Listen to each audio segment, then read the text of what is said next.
Breaking news చూస్తున్నాం. Iran Israel మధ్య భీకర యుద్ధం కొనసాగుతోంది. అమెరికా దాడి తర్వాత బాంబుల వర్షం కురిపిస్తోంది. ఇరాన్ పై ఇజ్రాయెల్ అటాక్ చేసింది.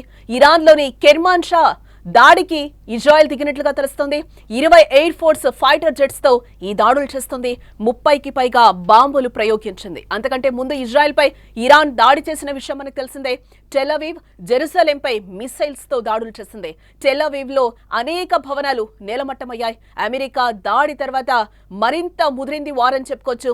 హర్మూజ్ జలసంధి మూసివేయాలని టెహ్రాన్ నిర్ణయం తీసుకుంది.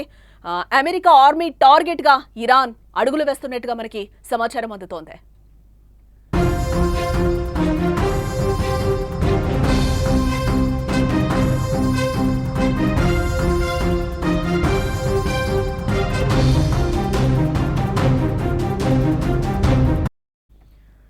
ఇరాన్ ఇజ్రాయెల్ యుద్ధం తీవ్ర స్థాయికి చేరిందని చెప్పుకోవచ్చు. దాడులు ప్రతిదాడులతో ఉద్రిక్త పరిస్థితులు నెలకొన్నాయి.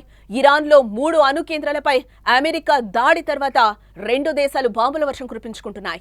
ట్రంప్ ఎంట్రీతో ఇరాన్ వెనక్కు తగ్గుతుందని అంతా అనుకుంటే ఆ దేశం మాత్రం వెనకడుగు వేయటం లేదు.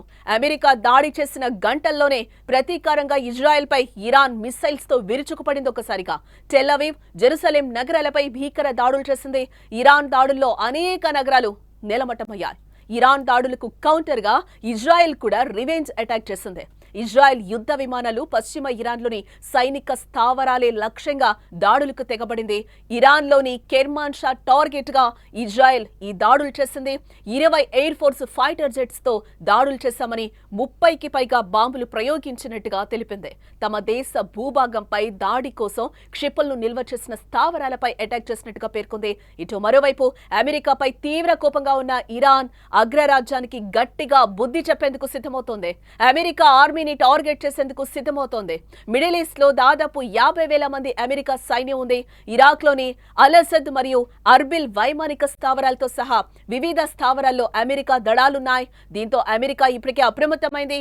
ఇరాన్ దాడి చేసే అవకాశాలు ఉండడంతో 3 ఎయిర్ క్రాఫ్ట్ క్యారియర్లను మిడిల్ ఈస్ట్ లో మోహరించింది. అలాగే ఇరాన్ ఇప్పటికే హర్మూజ్ జలసంధి మూసివేస్తున్నట్లుగా ప్రకటించడం ఇప్పుడు సంచలనంగా మారింది. తమ దేశంలోని అణు స్థావరాలపై అమెరికా ఆకస్మిక దాడులకు ప్రతిఘటనగా ఆదివారం రాత్రి చర్యకు దిగింది.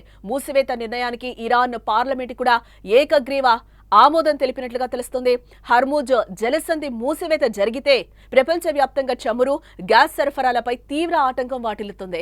క్రమేపీ ప్రపంచవ్యాప్త యుద్ధ వాతావరణం మరింత విస్తరించుకునే అవకాశం కూడా ఏర్పడుతుందని నిపుణులు చెప్తున్నారు. ఇప్పుడు ప్రపంచవ్యాప్తంగా చమురు అవసరాల్లో దాదాపు 20% ఈ మార్గం గుండానే రవాణా అవుతుంది. పలు దేశాలకు చమురు సహజ వాయువుల బ్యారెల్స్ నౌకల ద్వారా వెళుతాయి. అరేబియా సముద్రంలో ఒమన్ కు చెందిన ముసాండన్ ద్వీపకల్పం, ఇరాన్ మధ్య ఉన్న అత్యంత ఇరుకైన జలమార్గమే ఈ హర్మూజ్ జలసంధి. ఇక్కడ ప్రతిరోజు 2 కోట్ల బ్యారెళ్ల చమురు వివిధ దేశాలకు వెళ్తూ ఉంటుంది. సౌదీ, ఇరాన్, యుఏఈ, కువైట్, ఇరాక్ల నుంచి చమురు పలు దేశాలకు సరఫరా అవుతూ ఉంటుంది.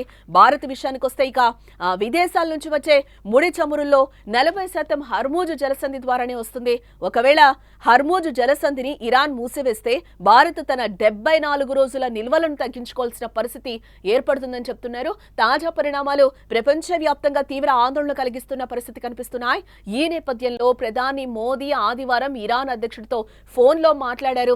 తాజా పరిస్థితులపై సుదీర్ఘంగా ఇరువురి మధ్య చర్చ కూడా జరిగింది. పశ్చిమాసియాలో పెరుగుతున్న ఉద్రిక్తతలపై ఆందోళన వ్యక్తం చేసిన ప్రధాని మోదీ ఉద్రిక్తతలు తగ్గించుకోవాలని కూడా ఇరాన్కి సూచించడం జరిగింది. చర్చలు, దౌత్య మార్గాలపై దృష్టి సారించాలని కోరారు. అవసరమైతే శాంతి చర్చలు, దౌత్యం కోసం భారత్ ఎప్పుడు కూడా సిద్ధంగా ఉంటుందని కూడా ఆయన చెప్పడం జరిగింది. అయితే ప్రస్తుత పరిస్థితులు చూస్తుంటే యుద్ధం ఇప్పట్లో ఆగేలా కనిపించడం లేదని చెప్పుకోవచ్చు. 2 దేశాలు వెనక్కు తగ్గకుండా దాడులు కూడా చేసుకుంటున్నాయి. అమెరికా జోక్యంతో మరింత వివాదం ముదిరినట్లుగా ఈ 2 రోజుల నుంచి చూస్తే మనకు కనిపిస్తుంది. అమెరికా దాడికి ప్రతీకారంగా ఆ దేశ సైన్యం ఇరాన్ దాడి చేస్తే ఈ యుద్ధం మరింత భీకరంగా ముదిరే అవకాశం కనిపిస్తోంది.